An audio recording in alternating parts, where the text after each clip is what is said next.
தென் மாநிலங்களில் உள்ள மக்கள் தொகை வளர்ச்சி 23.41%.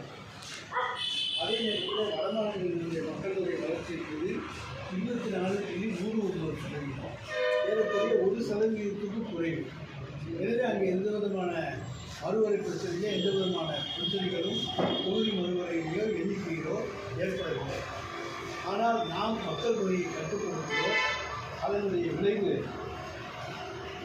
தற்போதைய கணக்கீடுபடி பார்த்தால் நம்முடைய தமிழ்நாடு, ஆந்திரா, கேரளா கணக்கீடுபடி பார்த்தால் நம்முடைய மக்கள் தொகை வளர்ச்சி வீதம் 12.52.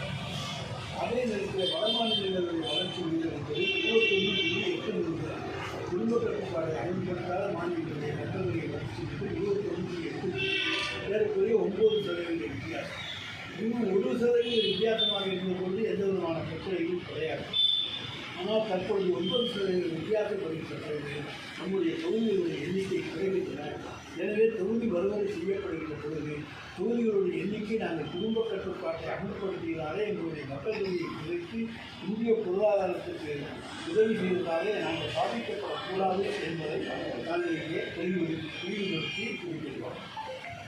மக்கள் தொகை வித்தியாசத்தில் மட்டுமல்ல, பொருளாதாரத்தை கவனத்தில் எடுத்துக்கொண்டோமையானால் மக்கள் தொகையை சிறப்பாக படித்துள்ள தமிழ்நாடு, கேரளா, கர்நாடகா, ஆந்திரா, தெலுங்கானா, ஒடிசா, பஞ்சாப் ஆகிய மாநிலங்கள் இந்திய பொருளாதாரத்துக்கு கணிசமாக பங்களிக்கின்றன.